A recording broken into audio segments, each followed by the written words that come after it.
So he told me he got to vote. I didn't vote. My vote was removed. Oh. So he competes with me on the weighing scale. So we have a great relationship. But it's all about including others. It's about giving them a space in your life, being vulnerable, taking their help and also helping them, right? It's just very simple give and take. But Shruti, what you're saying is a breath of fresh air, because I've seen many people who get married now. I think one of the requirements itself is I will not stay with in-laws. A woman's requirement at the outside will be after marriage I want a separate house. What? I wanted in-laws and I wanted somebody. See, I would not. Maybe you're lucky with good in-laws then. No, I wanted somebody to take care of the electricity bill. Somebody who will. I had no idea how to order provisions. I didn't know all that, right? So this was just the complete setup. So it was not easy. My mother-in-law was bedridden, and every month her spend was 1 lakh. Okay, it was very hard. Both of us were working, and we had to foot that out, and we had no savings for like 12 years of our life because of just the medical expense, right?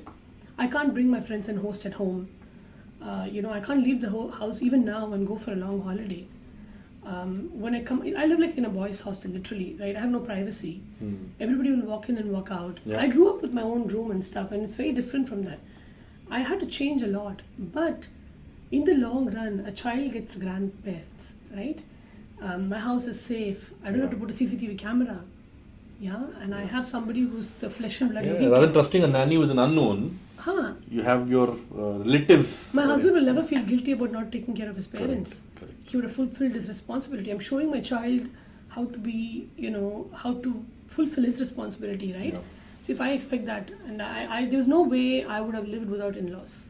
See, I got to see why my husband, what he is, because I know exactly who they are. He was anonymous to me, right? I mean, you don't know who a person is and why they are what they are without seeing their parents. So I know exactly why my husband is such a cuckoo.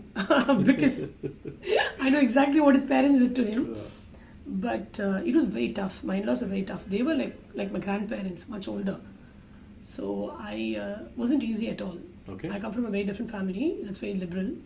But they were very different. They were from a different, buzurg the wo log, different zamane ke the wo. So how do you do what you can do without offending their sensibilities?